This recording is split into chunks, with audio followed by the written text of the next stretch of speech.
At Anglo American, we believe all incidents are preventable. However, in the event of a subsequent occurrence, an investigation will ensue to establish the learnings and associated root cause in order to prevent a repeat of a similar incident in future.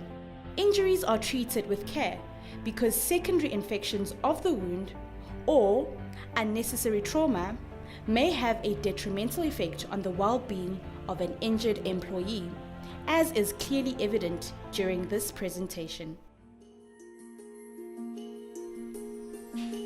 On Thursday, the 8th of May 2014 at 11:45, a concrete mixer truck arrived at the scrapyard to deliver ready-mixed concrete for the foundations of the new scrap metal shed. Flavius Zili, a supervisor, proceeded to install the additional concrete discharge chute by hooking it onto the existing discharge chute assembly. He noticed that the chutes did not align and attempted to push the additional discharge chute into position with his right hand. What happened was it didn't want to fit. It doesn't slide underneath the other one. I could see where the problem lay because it was dented. I was standing on the side of the chute and I decided to hit with the inside of my hand at the dent.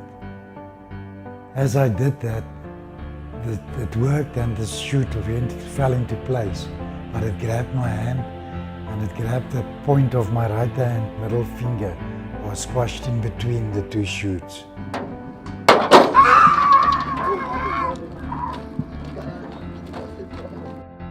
No change management was done. If change management was done properly, they would have noticed that the shortage of employees on site was there and they could have stopped and reassessed the task. There needed to be a dedicated person to install the additional concrete chute of the ready-mix truck.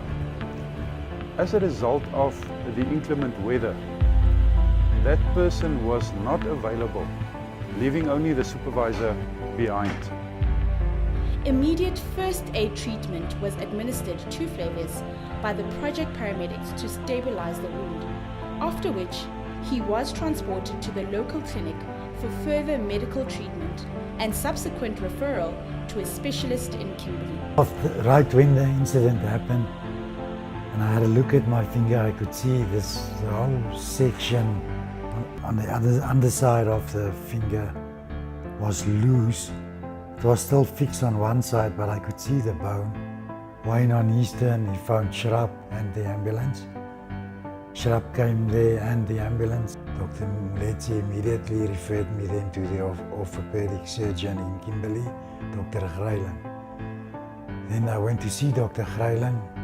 He had a look at the finger and he told me his suggestion would be to amputate the first section at the first joint.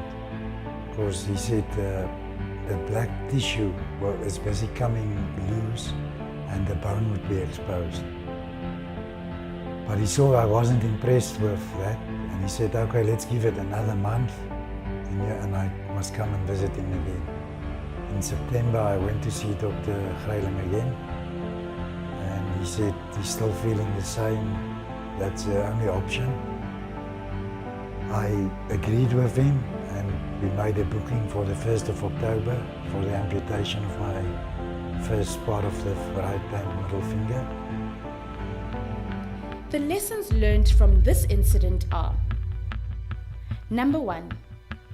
A formal change management process could have prevented the incident from happening. Number 2.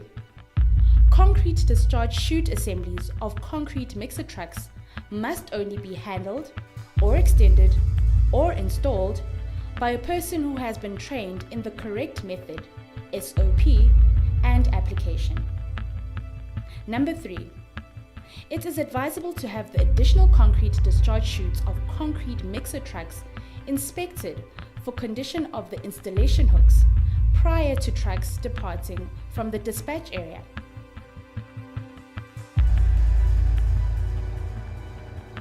Please take note of the following general information on how to treat wounds. Follow the instructions received from the paramedic or doctor. Do not try and treat the wound on your own. Ensure that you do not miss your follow-up appointments. Change the dressing at least daily or whenever it becomes wet or dirty. See your doctor if the wound isn't healing or you notice any redness, increasing pain, drainage, warmth, or swelling. Remember, wounds need to be treated accordingly to their severity and if they not show signs of healing or there is a deterioration in condition, one must alert the safety department who will arrange for the injured to be reviewed by the medical practitioner. Follow the instructions received from the paramedic or doctor on how to care for your wound. Always phone the safety department or Kumba paramedics to attend to any injury on site.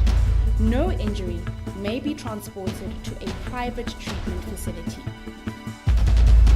We believe that zero harm is achievable. One injury is one too many. If only we can follow the process, follow the procedures, we can make this a reality. Zero harm, zero repeats, zero tolerance.